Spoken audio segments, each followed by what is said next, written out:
right. Good morning, good evening, wherever you are. Tena leo tuko hapa kama kawaida on a Saturday morning in Kenya and a Saturday morning in some parts of America, and in Europe it is morning. Now we are joined by one of my good friends, an analyst who is always here with us every Friday to grind what has happened throughout the week, and that is none other than uh, Brother Ben. Now, the murder of Albert Ojwang, the silence, the spin, and the search for justice. Today, we are on day, I think, 5, and yet there is no justice for Albert. Now, the police are saying they're still continuing the investigation. This includes narratives of the journey. In other circles, it's taking a political angle, inconsistencies of the police, and the latest updates of arrest that has been made by the police. And the broader theme of all this we'll discuss in this special edition of Africa 24 and Brother Ben Media, the murder of Albert Ojwang. Brother Ben, Yes. karibu sana to the show. Na usalimie wananchi wa Kenya. Habari ya asubuhi mzalendo na Wakenya wenzangu, mimi nashukuru sana kwa kunipatia hii nafasi ili tupate kuzungumza yale yanayojiri na yale pia ambao inazungumzwa sana katika mauaji ambao ilitokea pale katika seli za polisi zetu pale Central kwa mwalimu tena baba Albert Ojwang. Asante sana. All right, good evening, Africa. I'm Zanendo, and this is a special edition of Africa 24, where we dig deep and ask those questions to uncover the uncomfortable truths about this story. And tonight we discuss the brutal murder of Albert Ojwang, a young man whose only crime might have been being born in the wrong place at the wrong time and in the wrong country, where justice is not too often served cold. Joining me in the studio is none other than Brother Ben. Brother Ben is an activist, a social media commentator, and also a political analyst, and is an apologetic and the voice of the people. And maybe later on in the show, I will be joined by others on the comment section who are going to be part of this discussion. So feel free, join in the comment section. And if you've not subscribed to Africa 24, make sure that you do subscribe to Africa 24 so that I can see your comments. Brother Man, welcome to part 1 of what happened to Albert. Thank you so much, Zalendo, for giving me this opportunity to at least to comment on what is trending and what is happening in the country, especially when it comes to the late Albert Ojwang. As you said earlier, it is something that has been in the news and is something that is a matter of concern to all nations and even to the Kenyan people. You know, one of the most how would I say that what makes it so painful is the father. If you listen to what the father said about his son, he said that it took him 20 years working in the quarry to educate his son. That's painful. Then again, I think something that also might be painful to the father. Uh, he gave out his son, when the police officers came and identified themselves, and he knew that when he handed over the son, he handed over the son to the people who are going to take care of his son, because everybody knows that if you are in the hands of the police, you are safe. So I think those are some of I mean, those are the two things that I feel is making the father to be so much painful, like handing over the son, and also working in a quarry for 20 years just to educate his son, then coming back home, then what he meets immediately after handing over his son is death. So I know we will discuss more of that. Well, viewers, thank you for joining. Those who have joined right now, thank you so much for joining this particular show. We are trying to unearth what probably you are not able to see or say on the media. Remember, the mainstream media can cover up to so much, but we dig into the small details that they might have omitted somehow.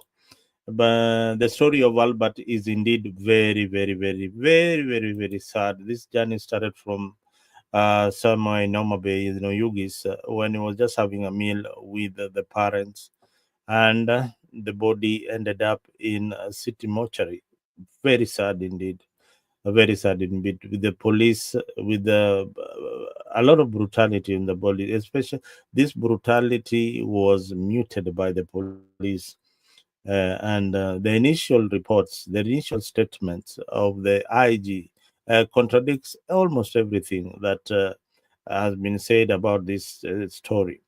Now, these initial statements of the police, where they are contradicting themselves and changing the timelines, raising more questions than answers. Brother Ben, when you first heard about Albert's case, what was your initial reaction? Um, uh, you know, um, First of all, when I heard of the message, I did not react because I wanted to grasp, especially who is Albert. Then as time goes, and with the social media things, now the majority of people in the social media started to give out the information about Albert. But something that really surprised me is about how immediately after knowing that Albert is dead and the way he was murdered, the reaction that especially came from the leaders where he comes from, because we did not see the member of county assembly from the area where Albert come from. We did not see the member of parliament. We did not see the woman rep. We did not see the senator, and we did not see the governor. And when we compare it, because like Oma Bay now became a special case, remember the same Oma Bay is where the member of parliament, Ongondo Were, when he left the parliament, he was murdered by goons, and how the leaders reacted. I think you saw that, the leaders rushed to the place, and they were on the media, giving press and saying that he will get justice. And remember, they went back home to Ongondo, the late Ongondo Were's place. We can quote, I can remember how the governor for Homa Bay said that this is not what we signed for, and you would see how it was. But now when it came to the young man, it was quite much different. It was a low key, especially from leaders, until we saw Babu Owino and Honorable Millie Odhiambo came out and talked about it. But it did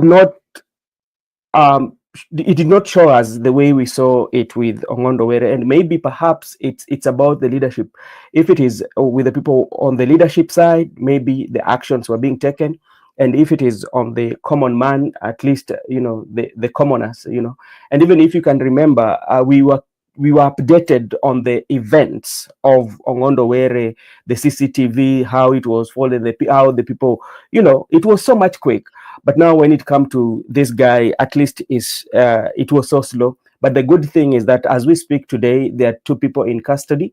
That is one constable police and the OCS for, I think, for OCS Talam. So we are still going to see that, but that is one of the things that I saw actually between what happened with Ongondo Were and this guy and how the leaders from Homa Bay reacted. Now, for me, it was a deja vu. Another young life lost. Another state cover-up brewing. That is what immediately I heard about that death. I knew that there was a straight up cover-up by the police.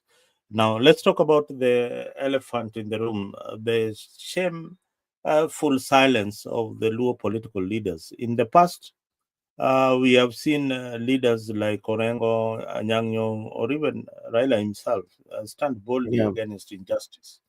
But this time, they kept silent and for some time until there was a lot of pressure on the social platform. Is when they started coming out as if they were waiting for some white smoke from some, some farm somewhere. Ben, are Luo leaders complacent of through silence?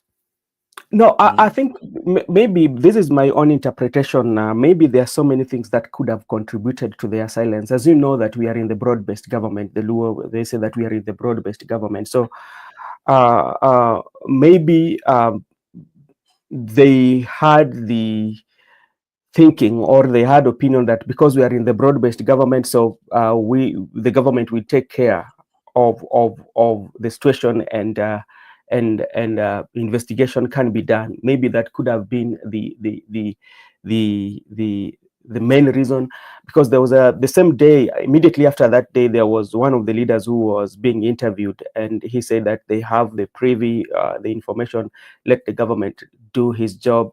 So you look at before and after, you see quite Oh yeah. yeah, you see quite much different. So they might have their own reasons, broad-based government being playing part, so that could be one of the reasons. And even like you could see, because like even the people who reacted, when you look at the major towns in the Luo region, especially like Kisumu, Homa Bay, Migori, there were no protest, and to stand solidarity with the family of Gilbert, family of Albert. But I think like yesterday, the people of Mawego went on the street and they were demanding that, but it came too late. So those are the questions that what could have happened, you know. Oh yeah, yeah. I think yes, you're right. They are. For me, I feel that they have traded justice with for proximity to power. When Yeah. leaders fear, speaking for their own, they have abandoned the struggle. Yeah, Mm. they fear. And but when it was Ongondowere's case, since he was a member of parliament and one of their colleagues, they really felt the pain. I have not Yeah. seen any tear I've not seen any of them even shedding a tear for one of this for this murder of Albert Ojwang. But it tells you a lot the kind of leaders that we have in Yeah. Luo Nyanza. Those are the guys that in 2027 you will be voting for them. They think about themselves. It is all about themselves. It is not about the people. Now we are watching you. We will come for you come 2027. Kutakuwa na salamu pale kwa ballot. And we hope that the people are watching you very, very clearly. That Yeah. Yeah. you don't, yes. Yeah, you've just mentioned that you are watching them, but this is my analysis. The only time I saw was the member of parliament, the women rep, especially for Homa Bay, when the autopsy was done, and and she came for press, but the people could not allow her to have a press, and No, they yeah. It's not all of them. It's not all of them. We want yeah, to maybe give kudos to some of them who have stood up. Somebody like Millie Mabona has stood up. yeah, Uh, Babu Owino was there, and Millie did not just stand up for the Luo community. We saw him even standing up for Boni. Boni is called Boniface Mwangi. So Yeah. that's a plus. That is what we call uzalendo. That is what is wanted. When there is something that is happening in the community, we all come together and we Mm. stand up for justice. We stand up for justice for what we believe is right, because this is your child. This is somebody else's child, but it is somebody that probably we didn't know him, but the way he died, I call him Albert Floyd Ojwang. This is he is now in the answered in Parliament and in the Senate. Yeah, as maybe in his life he would not have achieved much attention as he is achieving in his death. That's why I wrote in my page that some deaths Yeah. bring attention. Mm. They inform the injustice in society, and Yeah. they bring people together to rethink what really went wrong, what is really wrong with the police force. Remember, Boni, before we go into what Gachagua has been warning us, immediately after the death of Albert Ojwang, Yeah. the youth went on the streets, and uh, and they were furious about one of their own. We saw them in most parts of Nairobi. People were raged with anger about this young man who was under. I don't know whether you've come across the phone call that he made. Have you come across? Did you come across the phone call that he made The to a friend. friend? Huh? Yes, I've heard about the phone call, the audio, and maybe before I comment on that, there's something that you've really mentioned that at least talking about how some people are created in a way that they bring that huge change in the world. You talk about Floyd. Remember when the case of Floyd happened, it is something that shook the world, and if you look at the life of Floyd, he was not that somebody who was very prominent. He was just No, he was not. No, nobody an nobody knew Floyd. He was, in fact, he was being called a drug addict or something like that.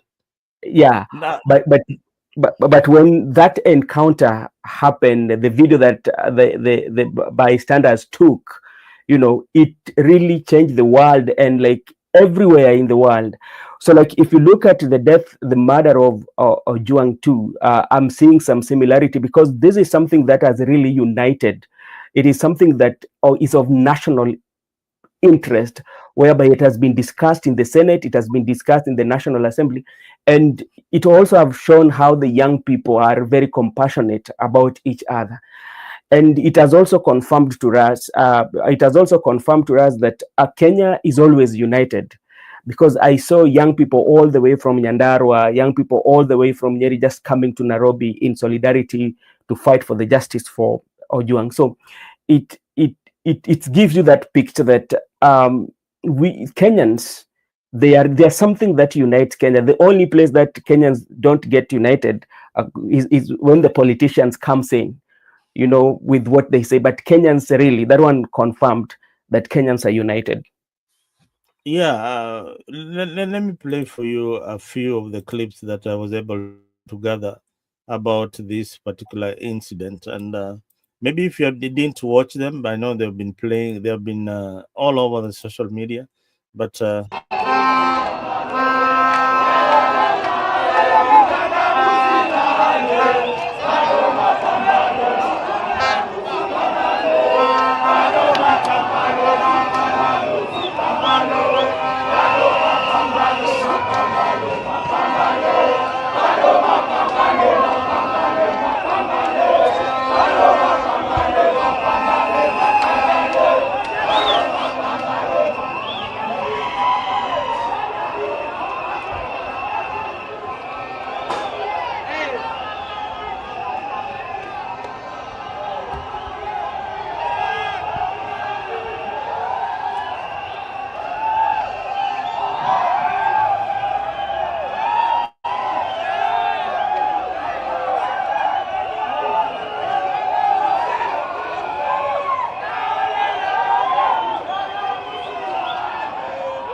you must resign. They must resign.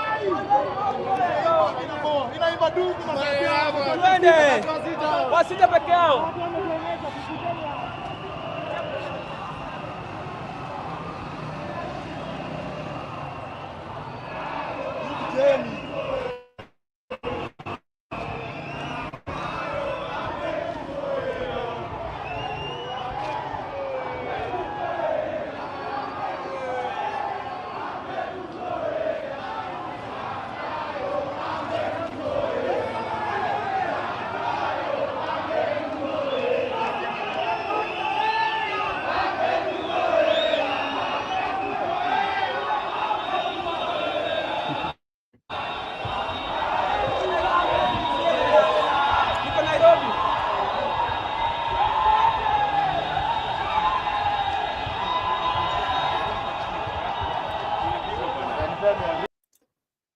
All right, guys, that was just part of the scene in Nairobi city. The demonstrations were, people thought that these young people will never come back together to demonstrate on anything. But I'm surprised that indeed that they can come together without being seriously immobilized by politicians. That gives me hope. Ben, I see a lot of hope in these young leaders of tomorrow. Because they can stand up for the truth, and they can stand up for the injustice in society. And what really impressed me also is that how the police conducted themselves. I want to give kudos to the police officers who been on these riots. They didn't shoot anyone this time round. They didn't shoot anyone this time round. But having said that, there is something that I've always wanted to share with the general public. In Uganda, if you go to Uganda, the police use rubber bullets. Yeah. Why do police in Kenya use live bullets to shoot or to attack these young people? Just across the border here, the cops use rubber bullets. Why would they use live ammunition to kill these young people? And yet you see they are not violent. They are only singing and demanding justice for Albert. So that is Yeah. something that the state needs to look into. Or what do you think, brother? Yeah, state can do that, but like something that you've said that I concur with you about our men and women in uniform. Some of them are doing a commendable job. Some of these men and women, they are our brothers, they are our sisters, they are our mothers.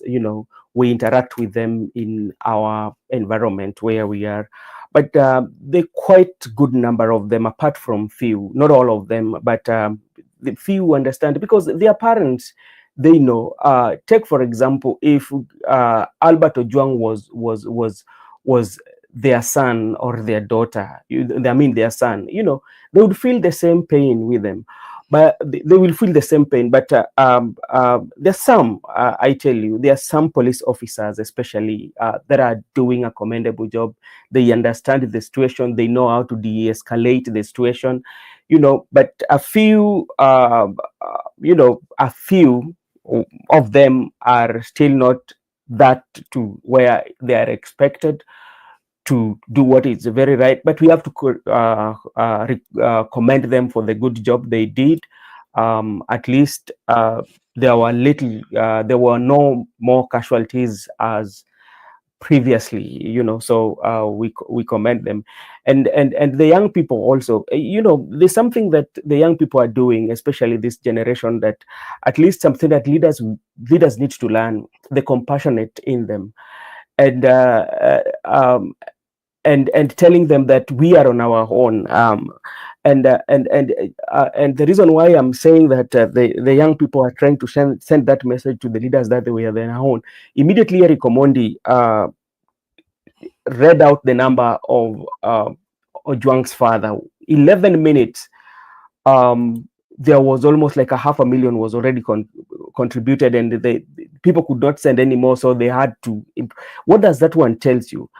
As leaders still trying to figure out what is going on, the young people have done, they're in their process. As they fight, they're also in the process of seeing how can we assist this family. So that compassionate, and that is what people need, and as we mentioned earlier, we've not seen any leader, especially from Homa Bay. I don't know, maybe they've visited the family of Ojwang secretly without um, social media or without cameras, so they're behind the scenes, but we've not seen any leader who has gone to the father to console with them, or to console them of what really happened, you know, uh, as compared, as I said earlier. So I think the leaders also need to do that. I know it is very fragile and but you're a leader, you have to do that, at least to make them feel that, okay, you are with them during this point in time where they're going through a lot. So we've not seen that from the area MCA, the MP, all that leadership, the hierarchy. Oh yeah, definitely they're buying time, and just as we said that the whole idea of them buying time is to please the base, and they're doing it quite systematic. And I mean, people are seeing what they're doing. I don't know why they think that they are invisible. We are seeing what you're doing, leaders. If you have not visited even the home of this young man, and then you come out, with some huge statements, we can also know when you are genuine and when you are not, or when you are reacting to pressure. We will know all that. But Yeah, yeah, having said, yeah, and that's why the women rep had to go through that, because yeah, you yeah, you yeah. you are And latecomer. unfortunate for Bensouda, she had to uh, Yeah. to to pay the price of the so many people would have gone there. But Yes.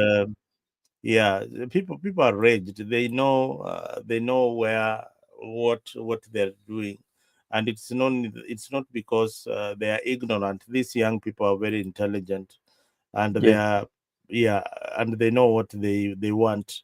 But now, brother Ben, Yeah.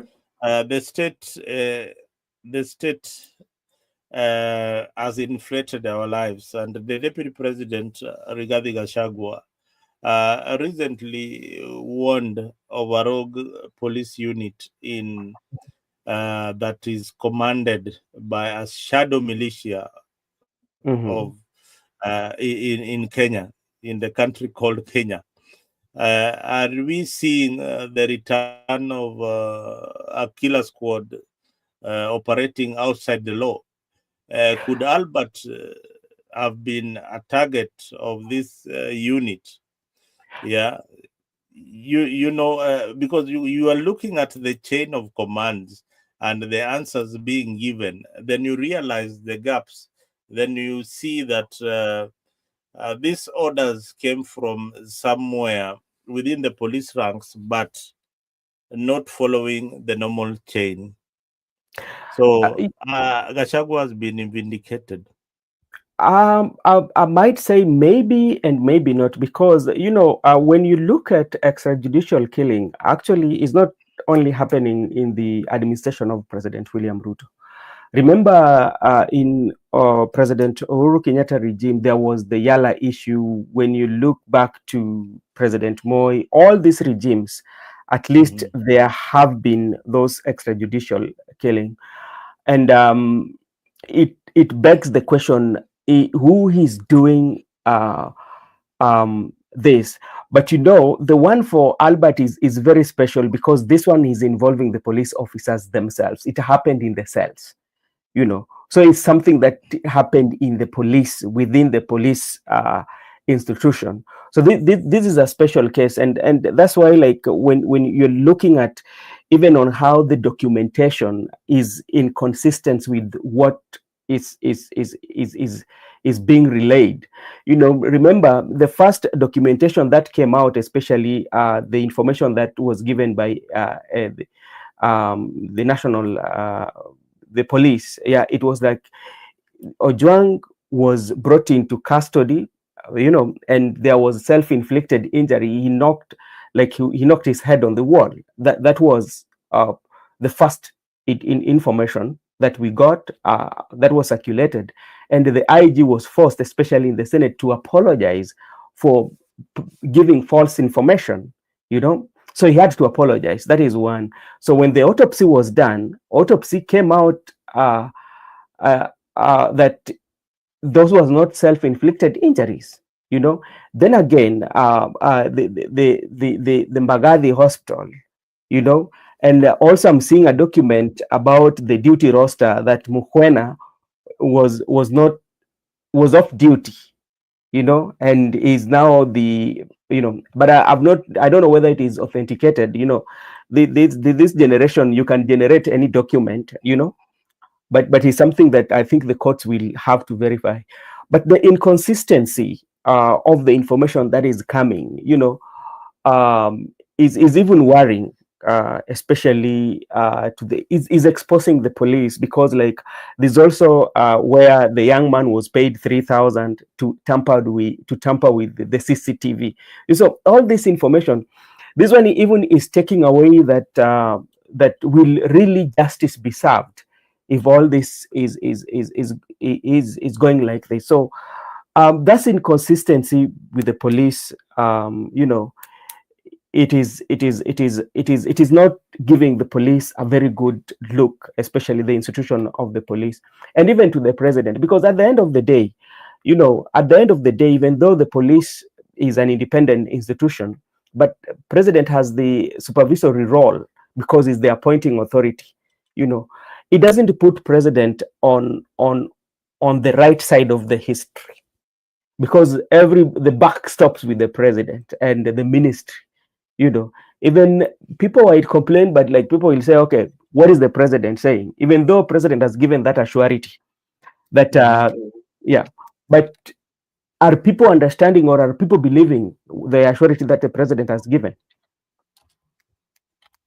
Yeah, I want to leave the president out of this for the time being, because some of these things were done by his juniors, and the command, maybe he didn't even know what was happening about this young man called Albert. That's what I want to assume at the moment. But Yes. there is a name that has been mentioned, called the deputy IG. Why is this guy so special that he cannot be arrested, or he cannot even be summoned by DCI officers to record a statement, because his name is being mentioned each and every time? What do you think is happening here? You see, the name is alleged, that is just allegation. That is what they're alleging. That is the person who gave the orders. But and that's why sometimes we ask these questions: that at what point do we apply the law? Because in a civil society, or in a society where the democracy democracy works, when your name is mentioned in such a high magnitude a case like this, that has catch the attention of the nation and even international, as a person, sometimes you can step aside, and stepping aside does not mean that you did, or you are the culprit, or you are the person who did that, but just to pave way, give it easy time, the people who are doing investigation easy time to do that. And when you watch in the Senate on how even the CS for Interior was giving his views, especially when he was summoned by the Senate, you look at where when do we apply the law? Yeah, there are times that they say, okay, this is an independent authority. Yeah, so let the IPOA do his work. But as much as IPOA might do their work, all of you are supervising them. You know, they are independent, but you supervise them. That's why you are the Minister for Interior. They fall under your command.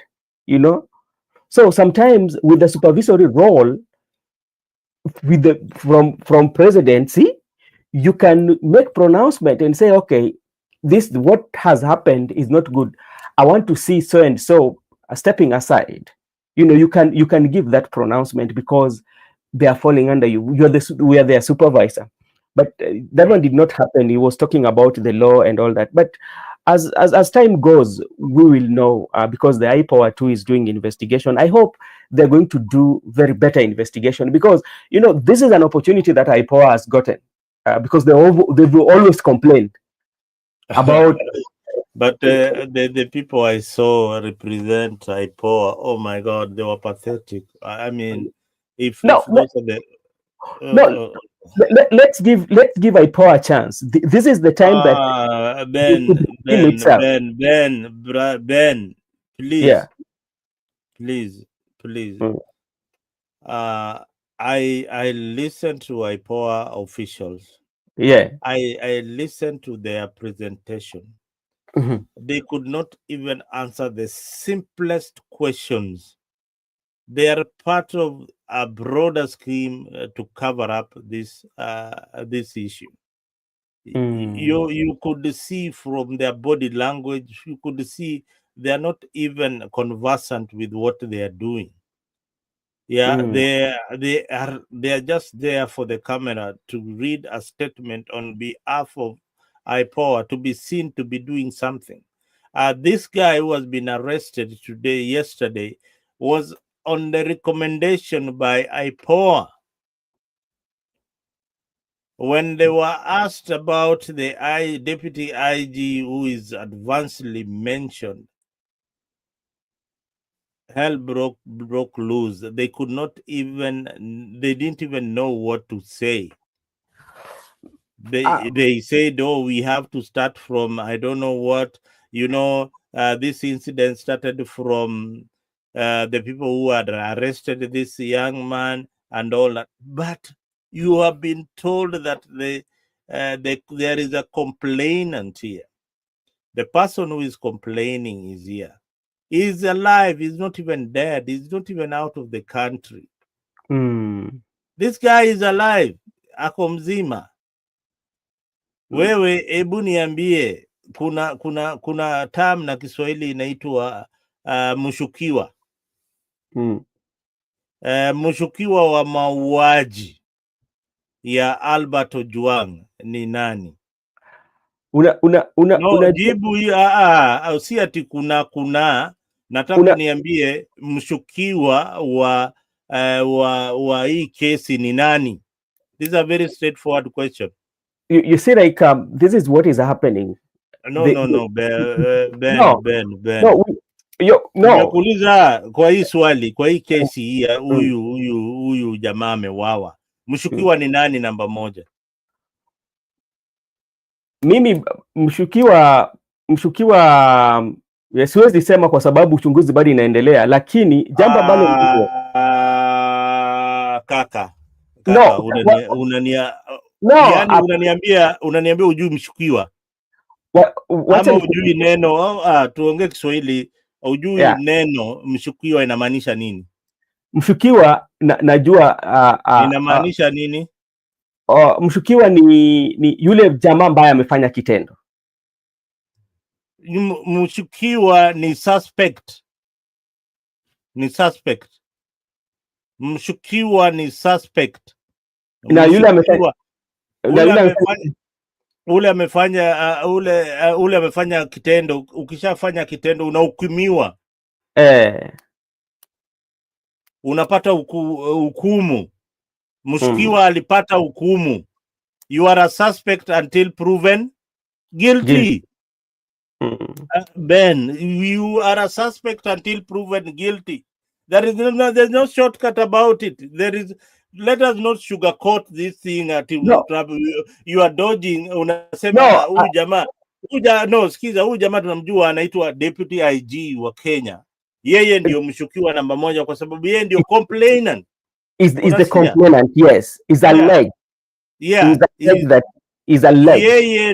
Yeye ndio complainant namba ngapi? Namba moja. Hajajitokelezea kusema mimi sihusiki na hii story hata kidogo. Haya, kuna polisi wale wana habari ya kuwa huyu jamani mhusika. Ni mshukiwa, yani suspect. Yeah, suspect. You being a suspect does not mean that you are guilty.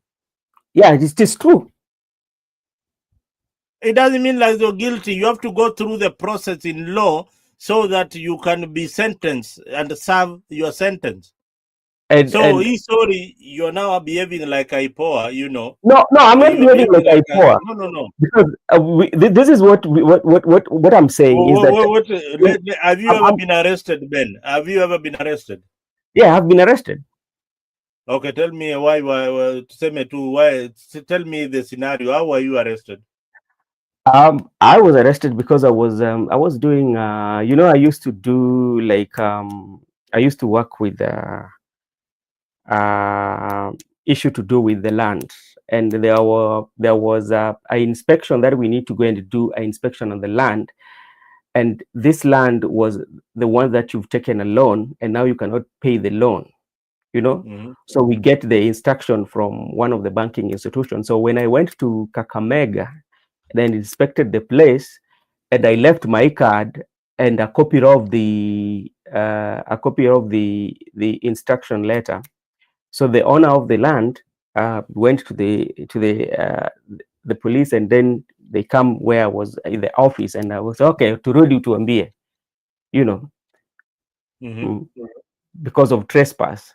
But baadaye tukifika huko akapata kwamba mimi nilikuwa niko sawa, lakini mshukiwa mkubwa ambayo inashukiwa kwamba ni mwenye alitoa amri ya kwamba huyu jamaa aenda akamatwe, inasemekana ni DIG. Yeah, hapo naye nakubaliana na wewe.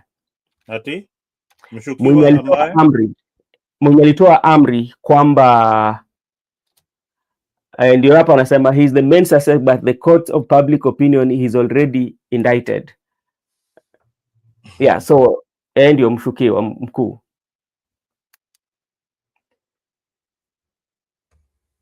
You see, there are two things here which the public ought to know. That there is a guy called James Mukwana. Yes. The officer on duty at Central Police Station as the primary suspect of the death of Albert Ojwang while in custody.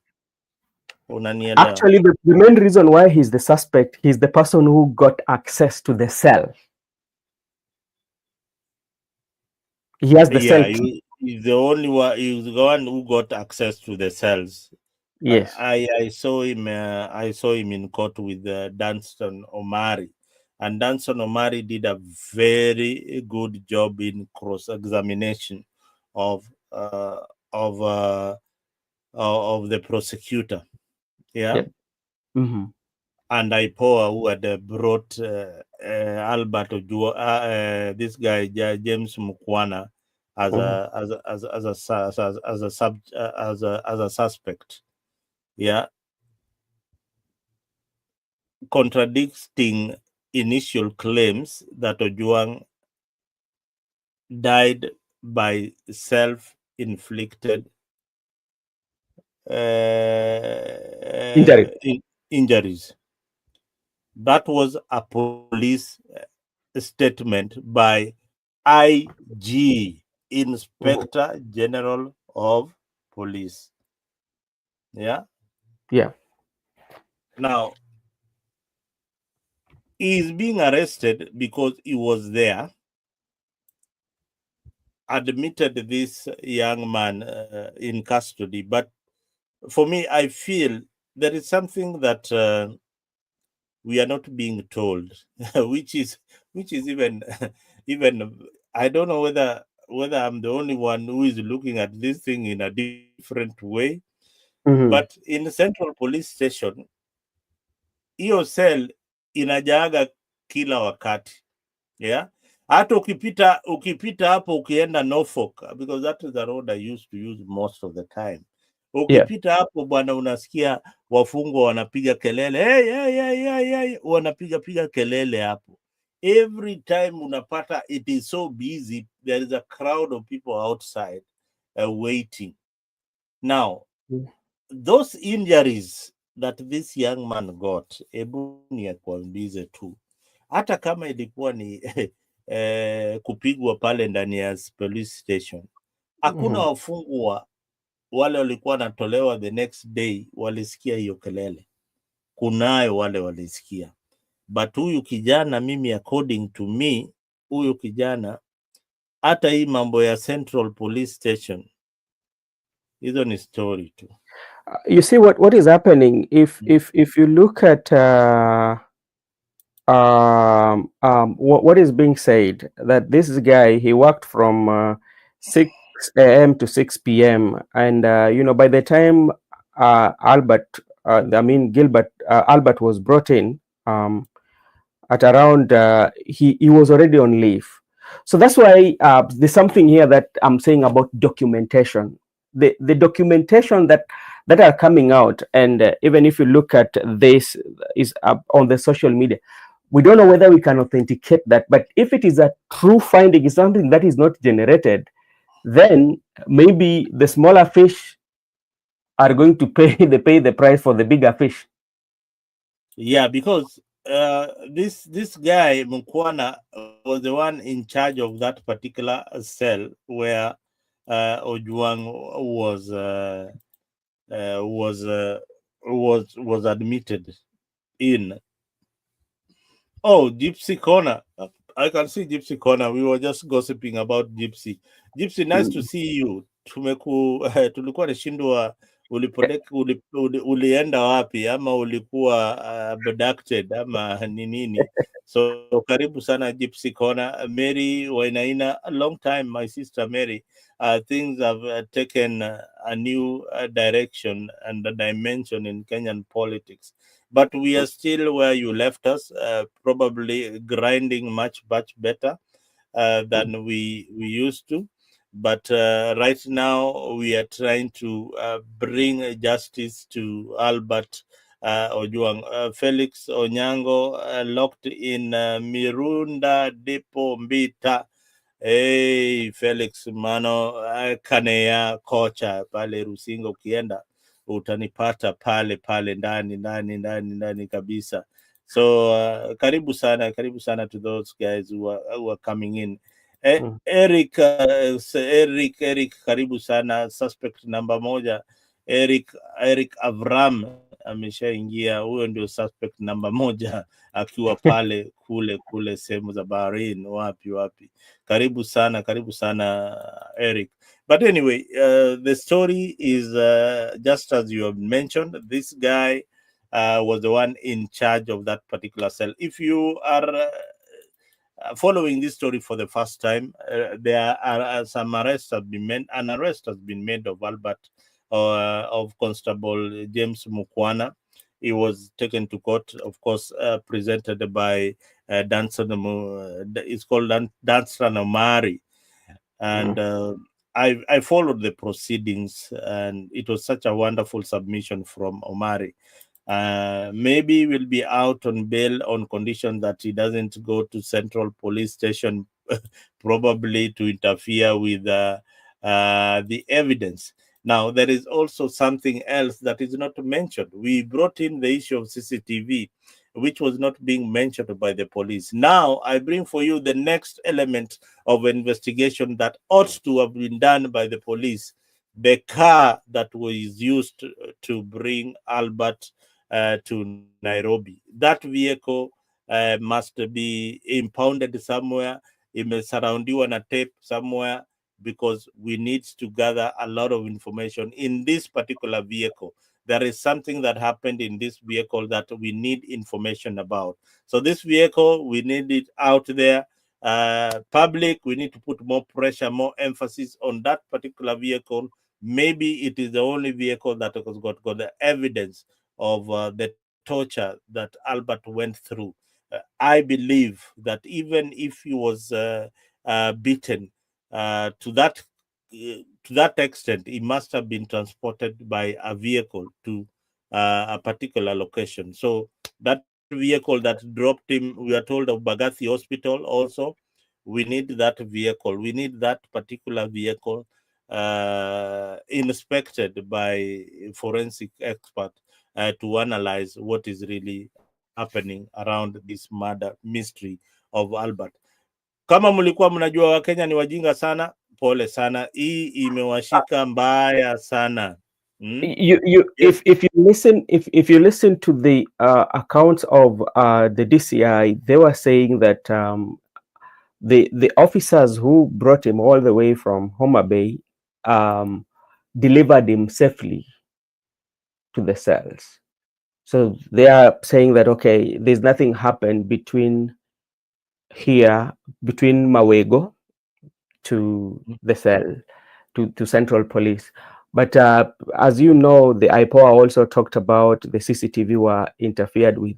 But now, this is what I think. If you look at where Central Police is, they are building around there with the CCTV. I think they can work from those CCTV in those buildings that surround the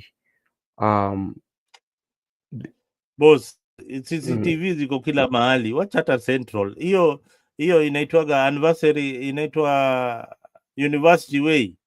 Yeah. CCTV iko kila mahali hiyo area.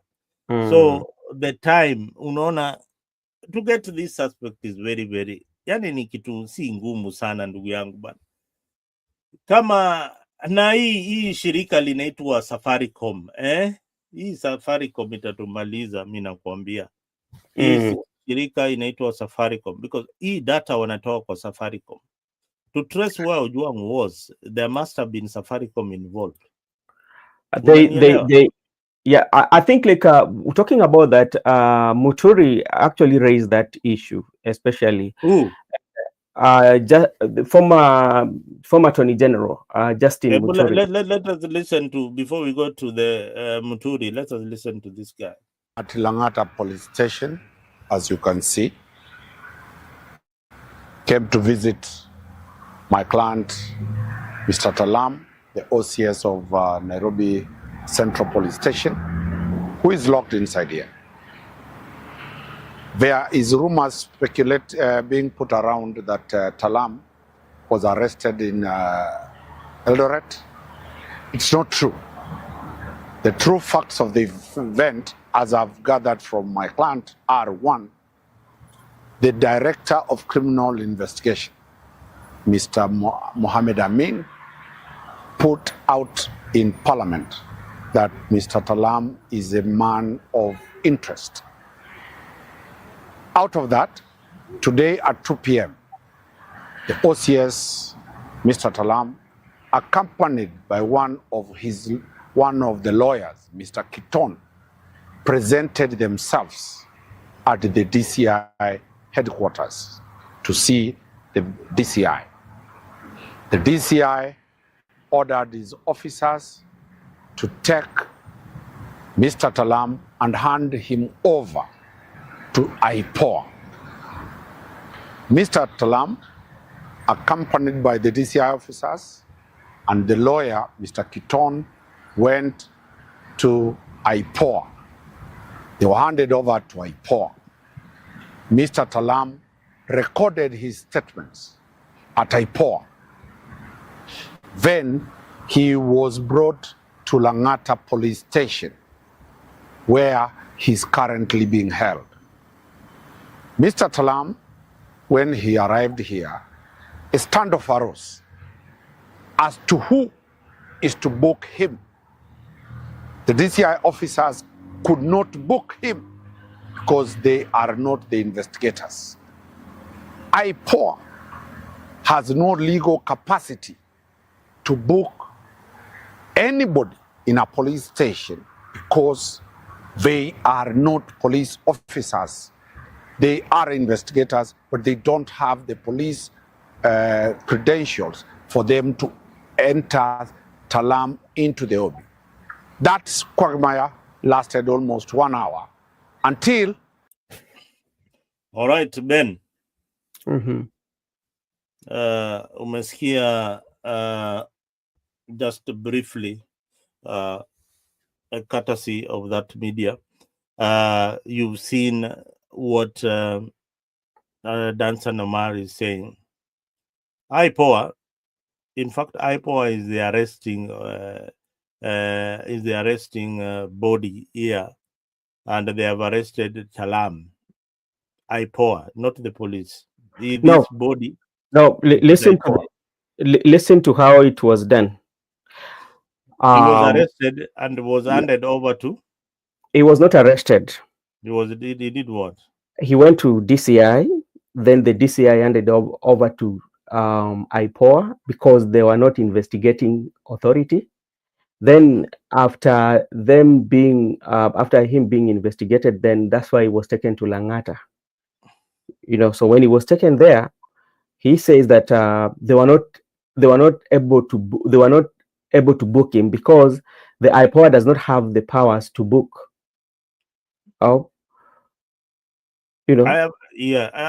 also heard this argument by Felix Onyango here. What do you make of this? This is something that I've heard in many quarters of people who are either are looking at this in a different manner. When the investigation is hurried up with then all the findings will be null and void. The officers should be given ample time to have a thorough investigation and give a concrete results. I agree with you, Felix, 100%, because this investigation is very, very sensitive. And one, it should take some time until the evidence being presented before a judge or a magistrate is concrete. Otherwise, it will be thrown away. Remember the story of Ongondowere. I don't know whether imefika wapi your story of Ongondowere. No, mtu alikuwa anashikwa left, right, and center. You see where I tend to agree with him, and also I tend to disagree with him. What is bringing this misunderstanding is when majority of Kenyan relate what happened with Ongondowere case and with this one, that's where now people tend to have that they want this thing to go very fast. Then secondly, where we are having again where we will be having issues again is how you are taking people to court. Remember, Mohwana is already in court. Yeah, Talam is already at Langata. Then the investigation is still going on. So which means it's going to reach a point, if there are 100 people, these 100 people are going to be taken to court separately. How are you going to piece up the evidence? This is one case. Police are trained to do that. Yeah, that's how comes. Let's say that at the end of the investigation, they come and realize that we have 20 people. And remember, out of 20, 10 people, you've taken them to court. They've made their plea. What about the other 10? So I think the best thing that could have happened before even taking Mohwana to the courts, even Talam, they could have made sure that they've exhausted all the investigation. By the time you are coming to the public, you already have, or by the time you're taking them to court, you have everything in place, or even if you're giving it to the DPP, But now with these portions, that is happening. And that's why when you look at what happened in the Senate, you cannot piece up the evidence, on how the IG was answering the case. And I felt sorry for the Kanja, because Kanja seems to be in the Senate. He was maybe answering something that has been written to him. It's not something that he has knowledge of. So that's why even like answering questions sometimes was not very easy until the speaker has to come to his amsaidie kidogo ajaribu kuinterpret, because he's just reading maybe something that he's been given by the juniors or the people, you know, that he supervised. Oh, okay. I mean, I will agree with you, but that maybe is something that but anyway, hii story ya huyu kijana hata saa zingine I don't even have words, zinanitoka tu kwa, yani ni hasira. I don't know ni hasira ama ni nini niko nayo. No. Unaona, mimi sijui kama mna hiyo hasira, but unaangalia Ben, huyu kijana hana hata, is not even somebody who has served in the military. Tunaweza sema ati yeye ni yeye anaweza shika bunduki, amefanya nini. The closest weapon amesha kuja karibu nayo ni kisu ya kukata mboga na kukata nyama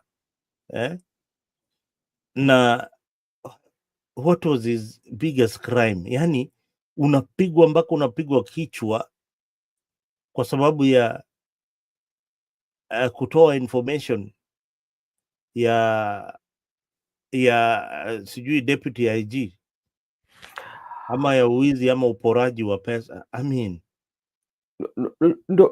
ndio maana nakwambia kuna jambo ambalo wacha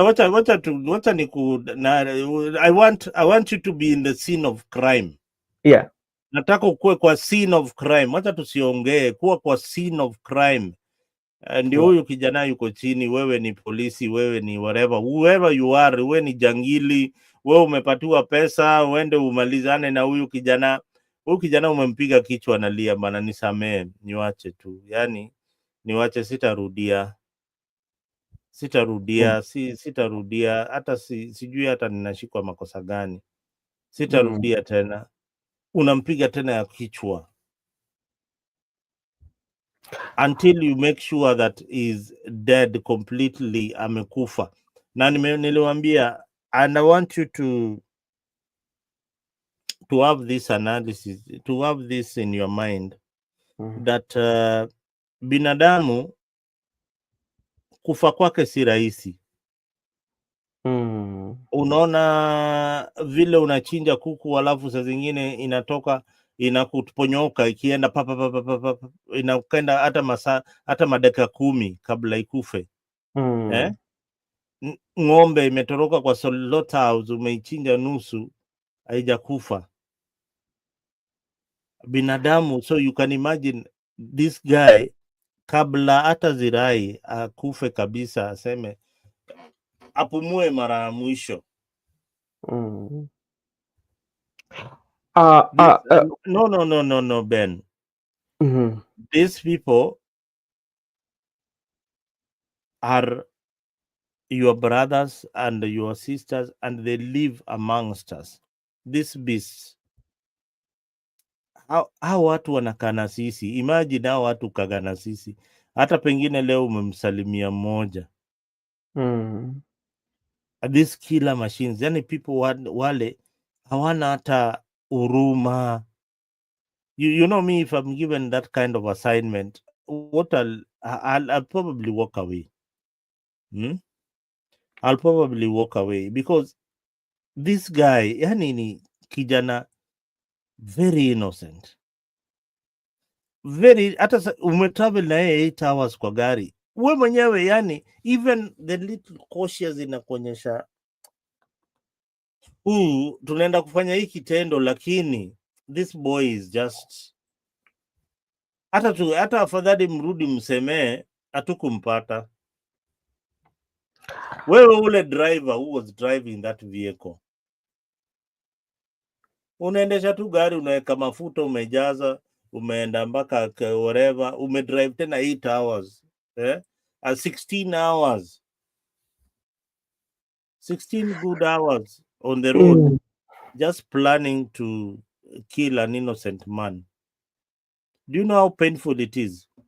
Now the last thing is that this guy had the last meal, hata alikuwa ameanza kukula na mama yake. imagine anana, yani chakula ya mwisho na ya mama yake wakikuwa na yeye chini ya mti.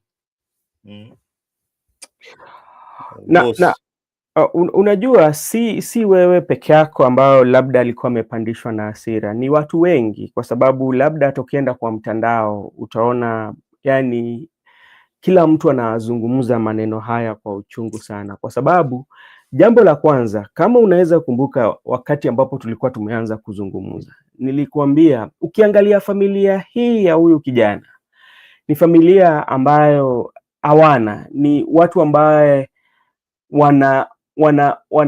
wanapigana na umaskini, naweza sema kwa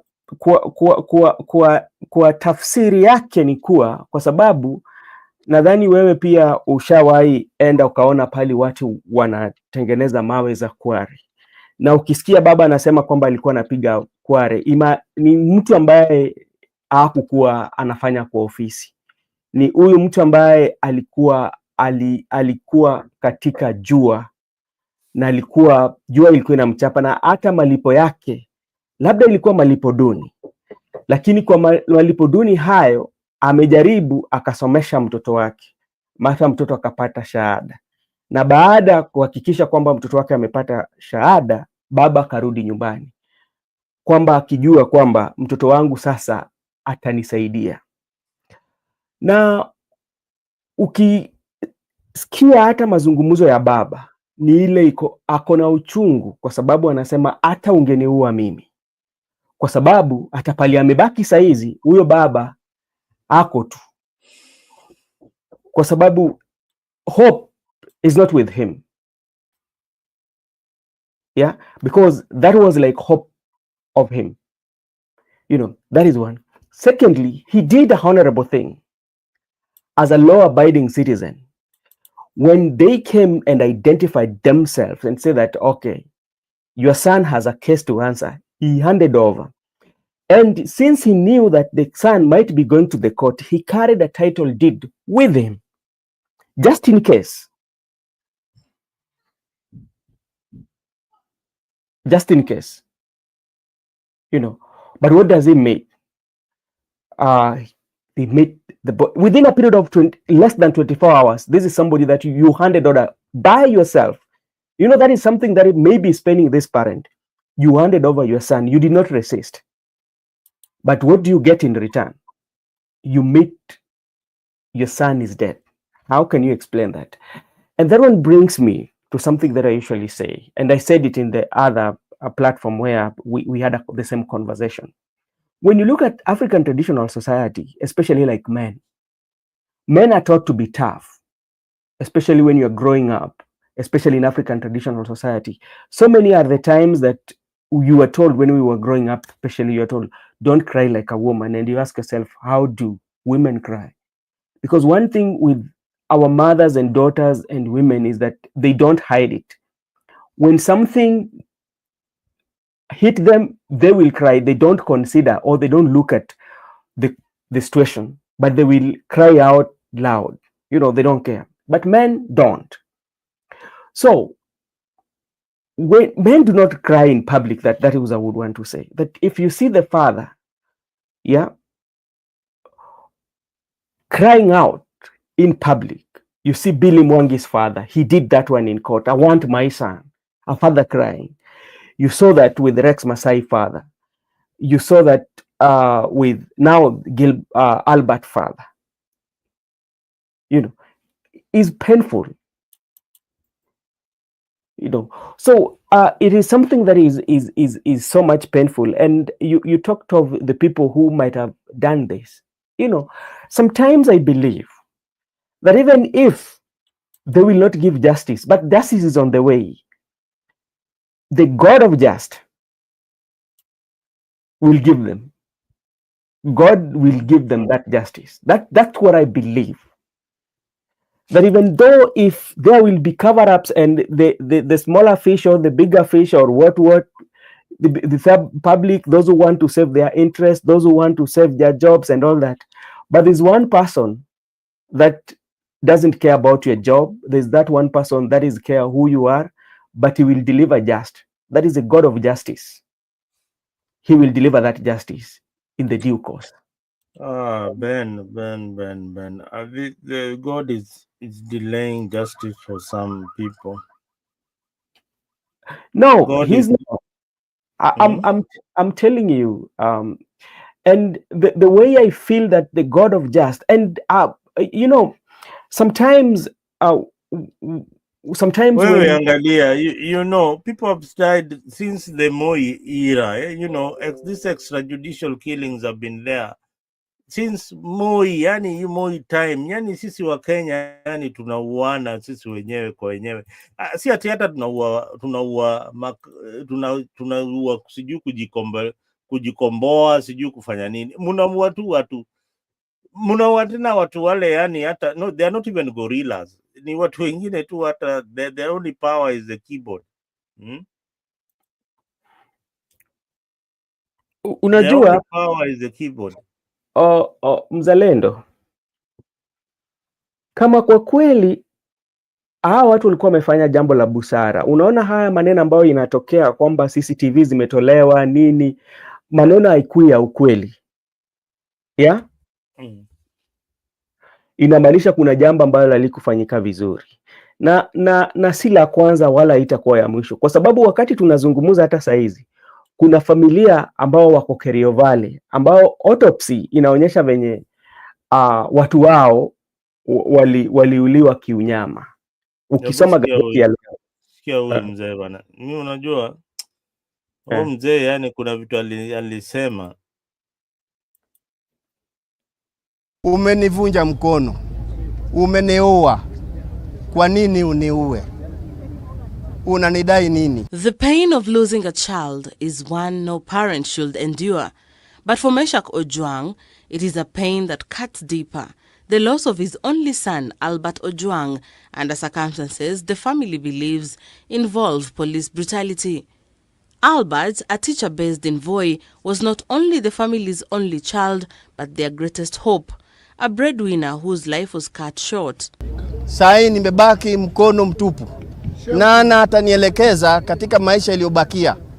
Mtoto wangu nimemsomesha kwa taabu katika kaunti ya Kilifi kwa kazi ya Kware. Nikijinyima kwa ajili ya mtoto wangu kusoma. Alipohitimu nilikuwa nina matumaini. Ndiposa nikatoka huko nikirudi Nyanza nikae nyumbani kwa sababu mtoto amefika mahali pa kunishika mkono. His mother. Umesikia hayo? Na si kwa ubaya, si hata ukabila, lakini mimi jambo ambalo ningeomba viongozi ambao wanatoka eneo la Nyanza wahakikishe, kwa sababu wahakikishe kwamba huyu baba huyu amepata haki. Haki iwezi kuwa kwanza, haki iwezi mrudisha mtoto wake, lakini akuwe na ile closure mzuri. Unajua, you can have a closure, you know, yeah, that closure, even that if that grave will be by the house, you know, because hiyo grave hata sitaki kuiona karibu na mimi. Hiyo ni hasira tu. Hiyo ni hasira. Yani there's nothing to remember there. But Ben, please, that death cannot be replaced by anything. And that's why me, I discourage those graves being next to me, because right now, even as we speak, there are so many other Kenyans who are still missing to death. Nobody knows where their bodies are. Yeah. Remember hatujamaliza hata na Shakahola. Unajua Shakahola bado investigation inaendelea, ama mmesahau hiyo? Mmesharuka kwa ingine. And now, hey, I want to say hi to my good friend Aziz Ndiro. Aziz Ndiro Mera, thank you very, very much.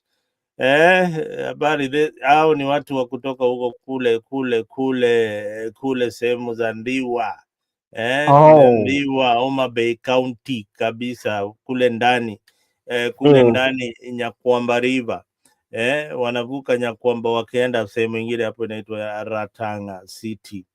Austin Okumu, asante sana. Alex Campbell Obiambo, asante sana, and Tumiat Oliver, asante sana. Waambie wa Mary subscribe, kuona pale pia waambie wa subscribe, watu support. Bas, unajua kama huja subscribe kwenye Afric na Brother Men Media, tafadhali fanya wima, kwa sababu sisi hapa tuko saa 8 usiku na bado tunapatia habari moto kutoka kule Kenya. Zile habari zile zinatuingilia hapa ni mambo za vifo tu. Hata budget ilisomwa pale na Bonambadi, hatujaingilia hata hiyo bajeti kidogo. Tuambie ni nini iko kwenye hiyo budget ya Mbadi. Ile kitu inatukera zaidi, baada ya Aziz Ndiro kufungua kuzindua miradi kule Homa Bay ya broad based government. Kuna kitu inafanyika tu kidogo inaharibu kila kitu. Ni kifo ya Albert Ojwang. No amount of death can be replaced by floods and roads.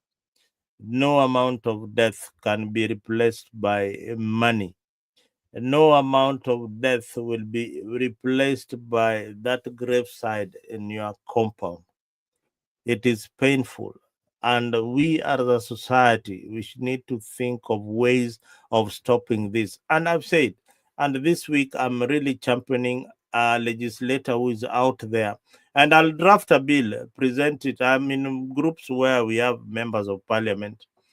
I will draft a bill, give it to a member, nitampatia na nimwambie nimempatia mheshimiwa so and so hii bill. It is already complete, drafted. Kazi yake ni kupresent parliament. Polisi wowote anafaa kuvaa kitu inaitwa body camera. Kamera lazima awe nayo wakati wowote anashika mshikiwa, lazima hiyo kamera ikue on, na hiyo kamera lazima ipresentiwe kotini. Yeah, okay. It has to be presented in court because that is evidence. That if we had, can you imagine if those cops had got body cameras when they were going to arrest this young man? We would have known every other thing about this story. You see, Mzalendo, I agree with you, because like in advanced nations, police have those body cams, and they usually show, even like in the dashboard of majority of the cars, you know, the dashboard will have those camera to capture the incident on how everything happens. But remember, when we want to invest in cameras, you know, it will require funding, but you know how it is, especially in our legislation. You know, look at how the funding has been done. You know, even though I know the education has gotten the largest share on the budget, but if you look at the renovation that is going to happen on the executive, you know, so it's a very good idea, but can we implement it? You know, when you look what do you mean? Can we implement it? You know, let me tell you. I mean, Brother Ben, I want you to have a positive mind, and each and every time have something that is called a progressive mind. We do have. No. When you say that can we really do it? Meaning that you already having doubt that there is no money in Kenya that can do that. You know, I'm not saying that I'm doubting there's no money. There's money in Kenya, but can we even get a loan for that? We can get. But now, is it a business opportunity for Kenyans? Yes, it is, and even for those who can supply that. But you know, one thing that you are forgetting. You know the leadership that we are dealing with. No. I don't want to know that. I want to assume. Listen. I want to assume. Listen, I want to assume that the leadership that we are dealing with is having problems in trying to stop corruption. I also want to assume that there's a lot of corruption in the police force, and that is why we have this extra judicial killing. I am also assuming that that the people, that the leadership really wants to stop extrajudicial killing in Kenya. True. I want Yes. to assume that. Listen, I want to assume that because the president himself said that there will be no more killings. Alisema hivyo ama hakusema? Yeah, Now, but one thing that I want to ask you, Mzalendo, if a CCTV that is stationed can take, they can tamper with, what about the camera that they control? Listen why it is important to for them to have a camera that they will be able to dismantle and disconnect and do everything, because if it is the law that whatever, if the arresting officers does not present that in court, then you are set free. Do you know why in where you are in the US, ukipata ticket, a speeding ticket, there's a camera that ilikupiga. That camera, that officer will be in court with you. And should you say that wewe, mimi sijui, there was a time I was delivering a car at the port, and I didn't pay the toll ticket. I was delivering a car. This is at the port, and didn't pay a toll ticket, and it took almost almost 6 months. Yeah. Then on the mail, hii ni gari nilikuwa nimenunulia client. Then kwa mail naona gari ingine imekuja, naanza kushindua na nini tiketi yangu. Gari hata si yangu. Gari nasema, hey, I was the one driving this particular car on that particular day to deliver it to the port. Naanza kushindwa hii ni gari ya nani. But looking further now, diona tena nikizoom in najiona, hey, huyu ni mimi kaswa ndio naendesha hii gari. So I had to pay that particular ticket. Now, all these investments, I'm telling you, even speeding on our highways, we don't need these corrupt cops on the highways. It can be done even remotely. Have you ever driven on roads whereby you are told that the ticket here is wanasemaje? There is something like aerial whatever view. Hakuna, you are not seeing any gadget hapo katikati, but kuna vile yani wanakuona, unajua. Now, if that is a law that a police officer must wear a body camera when coming to arrest you, then that is it. If they don't present that in court by the time you are being arrested, because here the first thing, when a police officer is coming to arrest you, he puts that body camera on. Do you know why? Because if you go to court with him and I say that the body camera was not on, even if you are guilty, you are let free. Did you know that? And Mzalendo, I understand everything that you are saying. Yeah, I'm not denying. Yeah. But can you imagine ingesimamisha vitu ngapi? Vitu vingi sana, hata si hivyo. Lakini jambo la kwanza ambalo labda sisi tukubaliane ni kwamba mazingira ambayo sisi wenyewe tumetengeneza katika nchi yetu, mazingira ambayo ni nchi ambayo unapata watu wengi si watu ambao wanaheshimu katiba. Kila kitu ambacho unasema kinawezekana, sikatai, lakini inafaa ianze na hao wenyewe wakubali. Kama tuseme jambo kama hili ambao labda tunazungumzia hata leo, ambapo kijana mwenye bado ni mdogo sana, kijana ambaye bado ako na maisha, alikuwa anafaa kuwa na maisha marefu, lakini unapata kama ni kweli kuna mtu alikuwa na njama, akaleta yule mtu ambaye ako na ujuzi, akatoa zile kanda ambao zilikuwa zimeshikwa, na huyu ni afisa wa polisi, ili tu amlipe mradi shilingi 3,000. Kumbuka hii. Sasa hapo ndio pale ambapo tunazungumzia. jambo ambalo lote unasema kinawezekana, hakuna kitu ambacho kiwezekani, lakini mazingira ambayo sisi tumejiwekea sisi wenyewe inapata inakuwa ni vigumu. Kama tungekuwa na mazingira mazuri ambao hata watu ambao wanaheshimu katiba, wale maviongozi ambao majina yao yametajwa leo hii wangekuwa hata wameng'atuka, wako kando ili uchunguzi fanywe, lakini lakini mbona hawajafanya hivyo? Ni kwamba unapata tumetengeneza mazingira ambao kama kuna sheria ambazo tunaweza heshimu kulingana, kama hazituangamizi sisi tutaziheshimu, lakini kama zinatuangamiza kuna venye hatutakuwa tunaziheshimu. Ni mazingira tu sisi wenyewe tumejitengenezea. Watu wangapi wajafuata katiba? Ni wengi sana hapa, hasa tu kama viongozi hawa. Sasa wakitaka kuleta kitu ambacho, kwa sababu kumbuka, saa zile umeshaleta kamera, haitakuwa tu saa zile unaenda kushika mtu. Hii kamera itakuwa inasaidia hata pale kwa barabarani, pale ambapo watu wanachukua hongo. Haitakuwa tu ya kwenda kushika mtu, itakuwa popote polisi yupo atakuwepo, atakuwa anawacha kamera. Na hiyo utapata kama itakuwa ni vigumu sana, kwa sababu ya mazingira sisi wenyewe tumejitengenezea.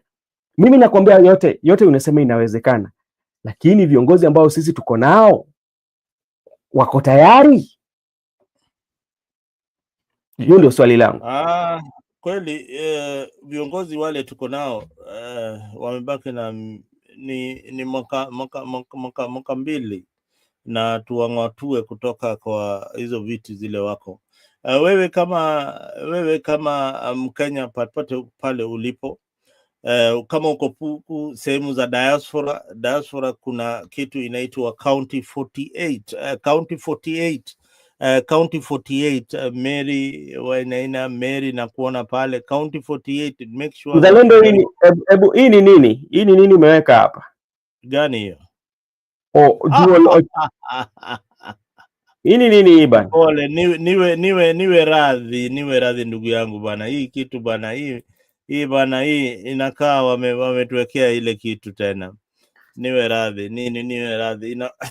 Tulikuwa tumeingia pale katika sehemu za vernacular kidogo, but anyway, kama unatoka kama huko sehemu za diaspora na unataka kuchangia kwa mjadala ule unafanyika kule Kenya, kuna County 48. Now County 48 ni diaspora.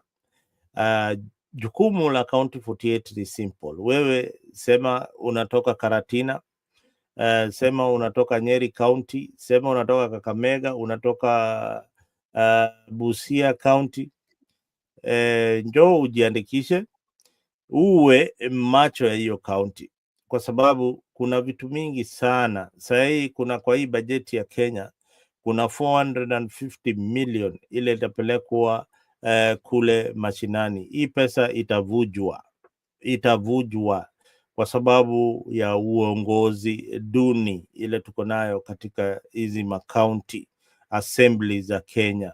So tunawaomba wa Kenya, wewe brother Ben, kama unatoka kule Migori, jiandikishe na County 48. You be the watchdog for Migori County. Whatever funds that are given to Migori County, they have to be accountable for. Whatever development za zinaenda pale katika mashinani, tuchunguze kama kazi inafanyika kwa wananchi.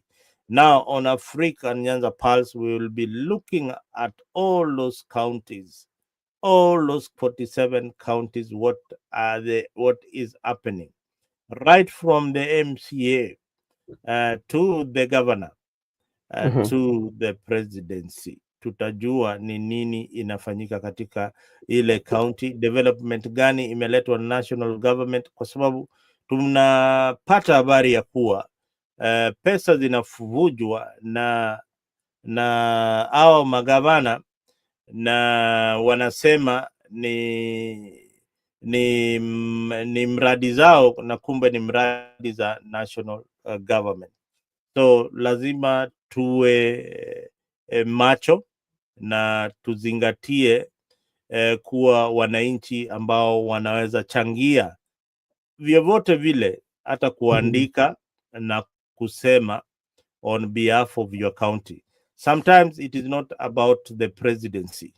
It is just about where you come from. If we can improve at the ward level going upward, tutakuwa na usawa kabisa na tutakuwa tunajali sana.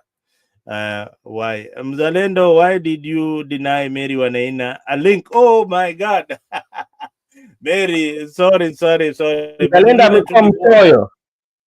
Na tulikuwa katika hii wacha. Unajua Mary ni ule tunamheshimu sana. Mary na Gypsy Corner ni watu wengine wazalendo, hatuwezi kataa, hatuwezi. Ni vile akuomba link katika hii show, na mara mingi sana tujazoea wageni, lakini kama ni Mary lazima tumpatie link aje asitusalimie na tuambie anaona yapi. Kama bado yuko pale, lazima watu wasikie sauti ya Mary.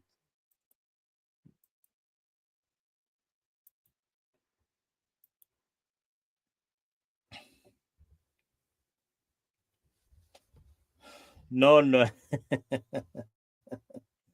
Gypsy, thank you for reminding me. You know, this show, normally when we recap with Brother Ben, sometimes we are glued that we are used to just the two of us having company.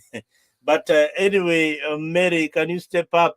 Tumepotea sana, utuambie maoni yako ya hii nchi inaelekea wapi na mmefika wapi? Laban Misiani, nimekuona pale, long time my brother Ben, long time. Nataka kujua maoni yako ya Laban. Nataka kujua wewe unakuwa na maoni ingine pia tofauti sana na vile watu wengi wanafikiria. Hebu tupatie maoni yako kuhusu hii kifo ya huyu Albert. Is the state trying to cover it up ama ni vipindi? Tuko kwa vipindi zinaitwa vipindi huko Kenya bana. Tuko kwa kipindi ingine, but hebu tuambie ukiwa kule kwa comment section, tuambie what you feel. Haya, ndio huyo Mary ameshaingia hapa. Mary, karibu sana Afrika, na siku mingi sana.